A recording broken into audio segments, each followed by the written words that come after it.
Text Egypt's Antiquities Ministry announced this morning that a team of underwater archaeologists had discovered that remains of a large Egyptian army from the 14th century BC, at the bottom of the Gulf of Suez, 1.5 kilometers offshore from the modern city of Ras Garub. The team was searching for the remains of ancient ships and artifacts related to Stone Age and Bronze Age trade in the Red Sea area, when they stumbled upon a gigantic mass of human bones darkened by age.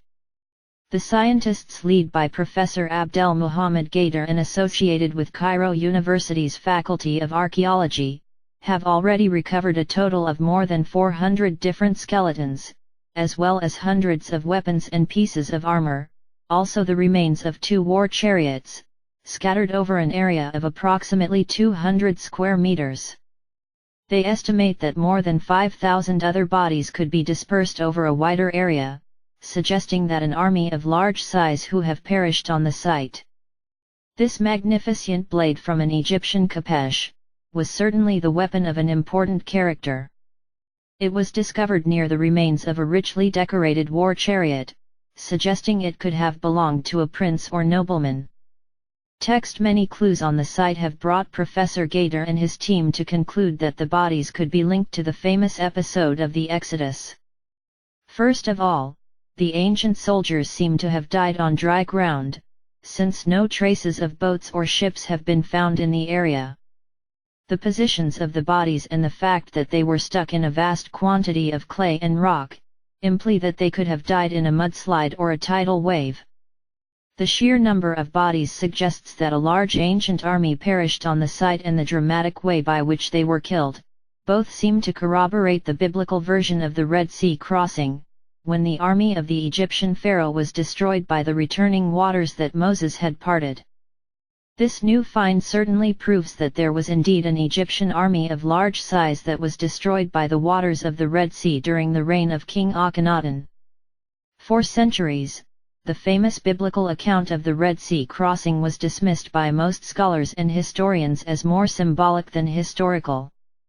This astounding discovery brings undeniable scientific proof that one of the most famous episodes was indeed based on an historical event.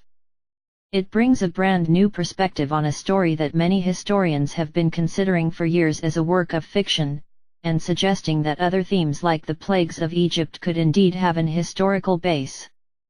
A lot more research and many more recovery operations are to be expected on the site over the next few years, as Professor Gader and his team have already announced their desire to retrieve the rest of the bodies and artifacts from what has turned out to be one of the richest archaeological underwater sites ever discovered. כאן לפנינו הפסוקים מהתורה, וישוב הים לפנות בוקר לאיתנו, מצרים נסים לקראתו, וינער השם את מצרים בתוך הים, וישובו המים ויחסו את הרכב ואת הפרשים לכל חיל פרעה הבאים אחריהם בים, לא נשאר בהם עד אחד. אז ישיר משה ובני ישראל את השירה הזאת להשם, בהמשך כתוב, נשפת ברוחך כי שמו ים, צללו כעופרת במים אדירים. נסיים בברכה שהקדוש ברוך הוא יברך את כל הציבור שנמצא כאן ואת כל בית ישראל בכל מקום שהם, בשפע, ברכה והצלחה, שמירה והגנה, פרנסה טובה, ושכמו שעשה ניסים לאבותינו, ככה ימשיך גם לעשות לנו עד ביאת המשיח בעזרת השם. על הניסים ועל הפורקן ועל הגבורות ועל התשובות, על המלחמות שעשית לאבותינו בימים ההם בזמן הזה. ועל הניסים ועל הפורקן ועל הגבורות ועל התשובות, על המלחמות שעשית